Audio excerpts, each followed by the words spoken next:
One glaringly obvious conundrum present in the Bible's description of the antediluvian world. If human and angelic species shared similar genetics, in the sense that they are both at once distinct, but both similar enough to reproduce, then how on earth were gargantuan giants spawned? It is not possible for a human woman as we know her to produce gigantic beings. In the Islamic Hadith, it states that God created Adam, making him 60 cubits tall. That number again. And this is interesting because the Bible omits reference to the height of Adam, Eve, and those that followed. If Adam was 60 cubits tall, then this would make Adam roughly 90 foot tall. And if we align the Hadith with the Bible, then reference to Adam's height of 60 cubits reveals a deception. They must have redacted this information from the Bible. Whether 60 cubits tall or otherwise, the humans of the antediluvian past represented in scripture were generally much larger than us. And the Bible tells us that the antediluvian patriarchs lived much longer lives.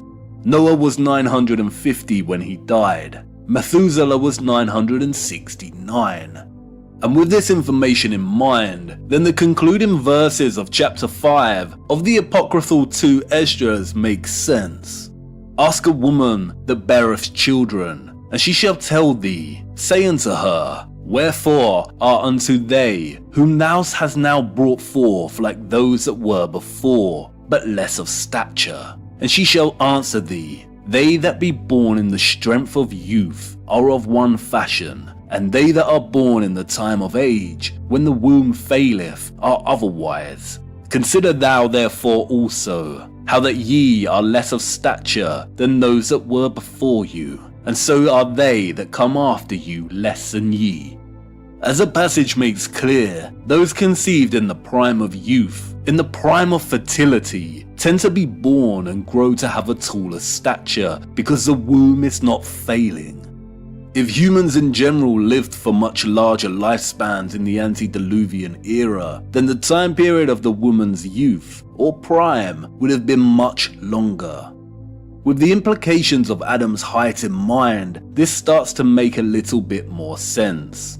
All species in the antediluvian world were generally much larger, and the hybrid Nephilim offspring were the largest of them all. Before the flood was sent, God said, my spirit shall not always strive with man, for that he also is flesh, yet his days shall be 120 years. Before the flood, humans lived tremendous lifespans, but after that decreased to 120 years, and continued to decrease. Something changed in the Earth's atmosphere that meant that humans would not live as long or grow as high. But what changed? Interestingly, it is the apocryphal Book of Enoch and the Book of Giants that offers us some clues. The first English translation of the Ethiopic manuscripts of Enoch, held in Oxford's Bodleian Library, was published in 1821 by Richard Lawrence. Curiously, Lawrence's translation was swiftly superseded by his own further translations and other editions due to the discovery of better texts and the employment of better critical methods, we are told. I have read many translations of the Ethiopic text, and there is one glaringly obvious difference between them and Lawrence's original translation, and it's located in chapter 66. That number again. All subsequent translations of this chapter relate how God, before the flood, instructed his angels to keep the waters of the great deep suppressed until the right moment. And the Lord gave commandment to the angels who were going out, that they should not cause the waters to rise, but should hold them in check. But in Lawrence's translation, there are extra verses. And in verse 2, God instructs the angels to labor at the trees, to cut them down. Reference to the destruction of trees appears again in all translations, but this time only in chapter 83. which is featured in the Book of Visions and Dreams and recounts the destruction of the earth and how the high trees were rent from their stems and hurled down and sunk in the abyss. And it's curious that Lawrence's translation of chapter 66 is not reproduced in the more widely popular translations, and the only reference to the destruction of trees delegated to a section on visions. You know, those things that aren't necessarily true. And what's even more curious is the Book of Giants. The Book of Giants is a very succinct series of almost incomprehensible fragments. These fragments primarily reiterate the corruption of the earth, as outlined in both Genesis and Enoch, but also relate the nightmares of specific hybrid giants in the lead up to the incoming flood. Now troubled with disturbing nightmares, one hybrid giant named Marway reports his dream to the rest of the giants, in which he sees a tablet inscribed with several names immersed in water, and as it emerges only 3 names remain inscribed. The usual interpretation is that this symbolizes the death of all of those on Earth by the flood except Noah and his sons. Another hybrid giant, Oya, has a similar dream. Then Oya said to him, "I have been forced to have a dream. The sleep of my eyes vanished so that I could see a vision. Now I know that on the field of battle we cannot win. I saw a tree uprooted, except for 3 of its roots. While I was as it were watching, some beings moved all the roots into this garden, but not the 3. Just like in Enoch, we are given yet another dream vision of angelic beings uprooting trees. And that's not all. Throughout the entirety of the Bible, the Nephilim hybrids are figuratively described as trees. In one of the most brilliantly rich chapters of the entire Bible, chapter 31 of Ezekiel, the Pharaoh king of Egypt is compared to an earlier king, the Assyrian angelic Nephilim king, who ruled the antediluvian world and his fallen corrupted kingdom. Behold, the Assyrian was a cedar in Lebanon, with fair branches, and with a shadowing shroud, and of high stature. His height was exalted above all the trees of the field, and his boughs were multiplied. Under his shadow dwelt all the great nations. In Amos 2, the Amorites, a race of people ruled by the Nephilim kings Og and Sihon, are compared to the cedar trees. Yet destroyed I the Amorite before them, whose height was like the height of the cedars.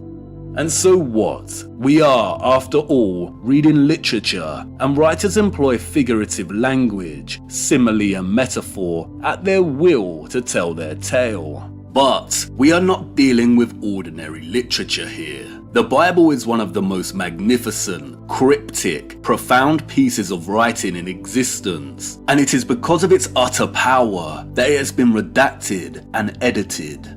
Would the controllers, who deal in deception, really hand us over historical accounts neatly intact for us to learn the truth?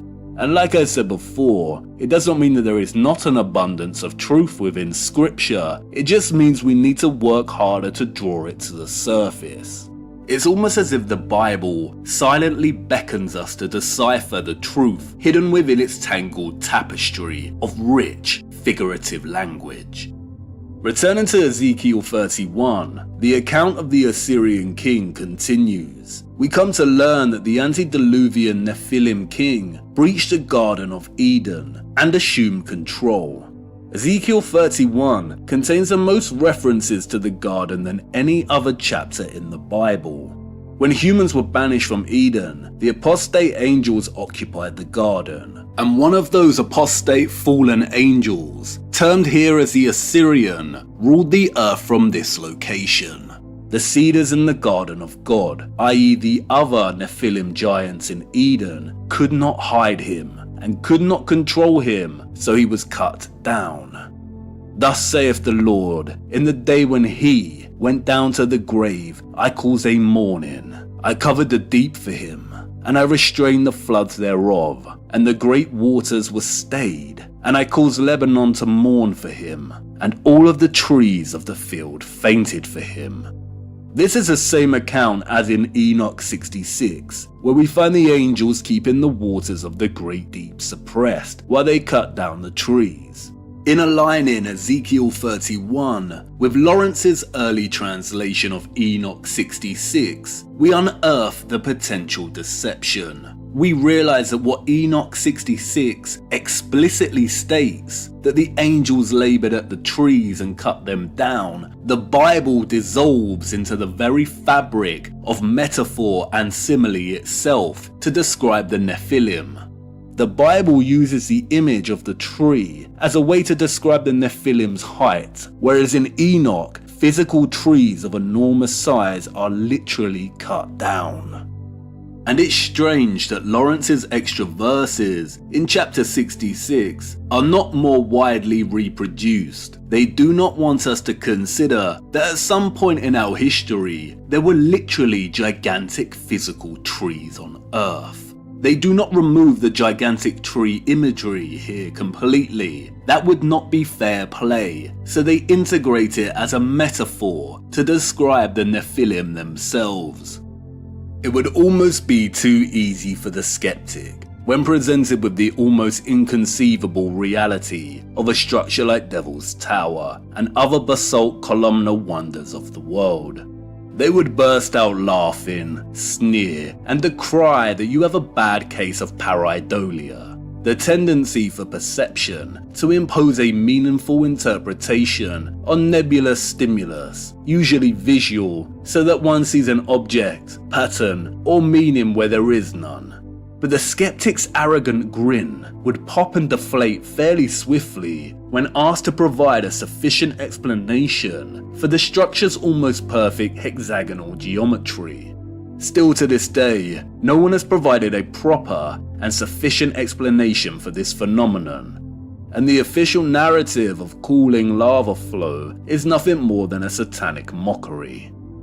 The basalt columns are petrified geometric masterpieces displaying hexagonal polygons with little or no angle defect.